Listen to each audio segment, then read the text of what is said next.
शेजारी वाटते कसली चंद्राची कोण आणि आपला काळा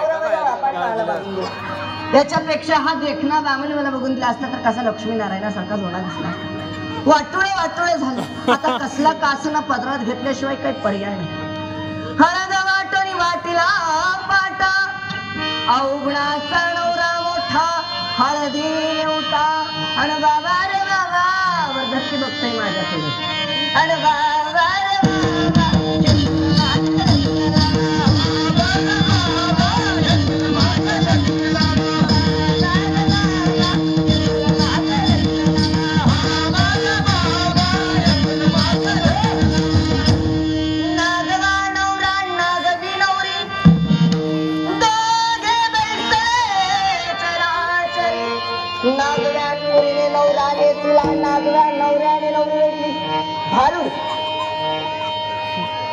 भारूड म्हटलं की लोक सोंग ढोंग आणि करमणूक या दृष्टिकोनात पण सोंग ढोंग आणि करमणुकीचा प्रकार म्हणजे भारूड भागवत संप्रदायाची रूढ म्हणजे या सोंगाला बोलू नका काही काही लोक तर म्हणतात संप्रदायात सोंग घ्यायलाच परवानगी नाही असं होतं तसं होतं पण ज्ञानोबराय आम्हाला परवानगी देतात ज्ञानोबराय सांगतात जय सेवा रूपी आवाज राजा स्त्री पुरुष भावण से म्हणी परिलोक संतारणे तैसी करीती 2 रुपयाच्या मनात मी स्त्री आहे का पुरुष आहे हा भाव नसतो पण लोक एकत्रित आणण्याकरता त्याला ते बहुरूप घ्यावं लागतं मग हे बहुरूप म्हणजे भारूड नाही आणि नुसतं जर या बहुरूपाला भुलतो ना मायबाप तो गाढव असतो असे आमचे नाथ बाबा म्हणतात कारण गाढवाला जर सोन्याच्या ताटात जेवायला वाढलं तर जात कधी जेवणार नाही गाढवाला चांदीच्या ताटात जेवायला वाढलं तरी जात जेवणार नाही आणि गाढवाला जर पत्रवाळीवर जेवायला वाढलं तर गाढव काय करतो अन्न खाली अंतून पत्रवाळी उचलून घेतं त्या पद्धतीने आमच्या समाजात माझ्या नाथबाबांनी संस्कृत मध्ये भागवत लिहिलं सोन्याच्या ताटात जेवायला वाढलं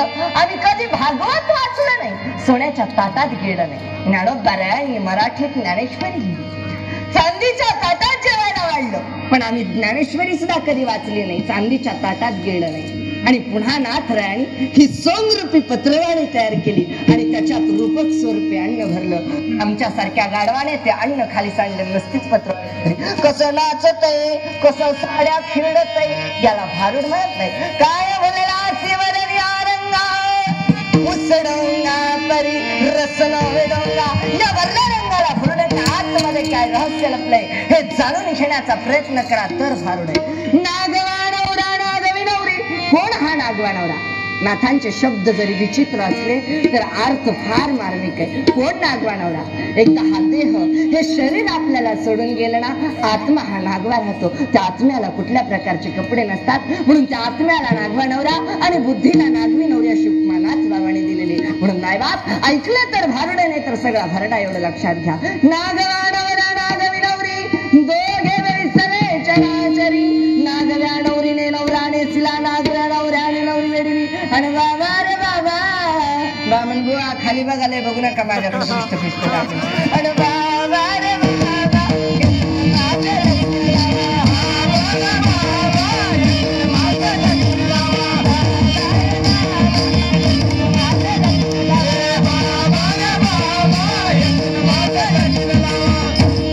लग्नाचा टाइम झालेला मगच सांगितलं पाहुणे मंडळीची जेवायची व्यवस्था आपल्या आपल्या घरीच केलेली अक्षदा मिळाला नसला तर स्वतःचा टेलिव्हिजन फोडू नका चला मामा उठून उभा राहिले का बामन बुवा मंगलाष्टिका म्हणा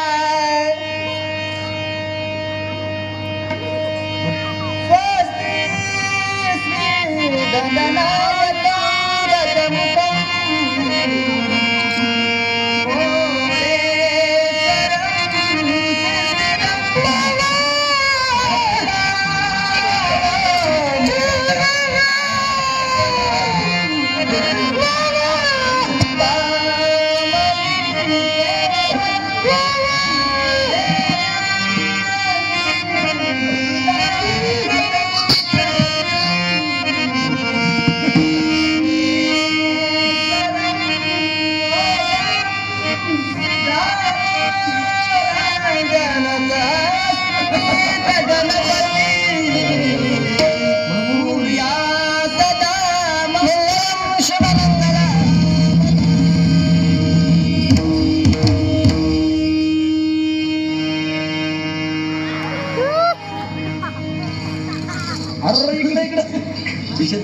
लग्न सोहळा संपलेला आहे. आता नाव घेण्याचा कार्यक्रम इथे सुरुवात होत आहे. हे घे रे नाव. सासू बसली आईस पैस, सासू बसली आईस पैस, ही माधुरी माझी गवळ्याची म्हैस. आता मी नाव घेते. हा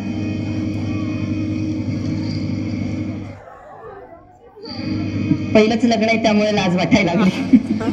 तरी सुद्धा आता भीत मनाने घेते. कोरडं एवढंच पडले नाव, याचं घेऊ का बामण बुवाचं घेऊ? पण आता यांचंच घेते.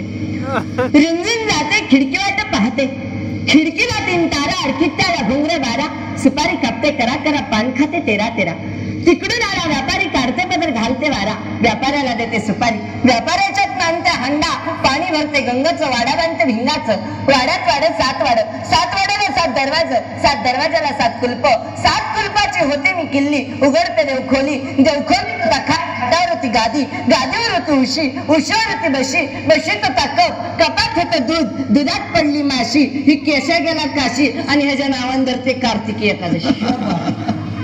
ऐका, आता अजून एक नाव घेते. समोर होती दिवळी, दिवळीत होता पेडा, आणि मी म्हैस तर हा केशव गवळ्याचा रेडा. पहाटेच्या पारीबाई कोंबड, पहाटेच्या पारीबाई कोंबड कुकत, आणि दारोड्याच्या तोंडाकडे बघून कुत्र भुकत. आता अजून एक नाव घेते. इंग्लिश नाव घेते. माझं शिक्षण काय साधं झालेलं नाही. अजून 2-3 वर्ष शाळेत गेले असते तर नक्कीच पहिली पास झाले असते. त्यामुळे आता इंग्लिश नाव घेते. दिस इज अ गर्ल. ज्ञानोबा तुकोबांची दोन्ही चरणी मी माझ्या हृदयात धरलं. चपळात चपळ जा ठरणाची, आणि सेवा करते सर्व माऊली भक्तांच्या चरणाची. हो, पाहुणे मंडळीचं दर्शन इथूनच घेतलं जाईल. सेज मंडपी दोघे चिरोगे, एका रणार्धनी नाचती भोगे.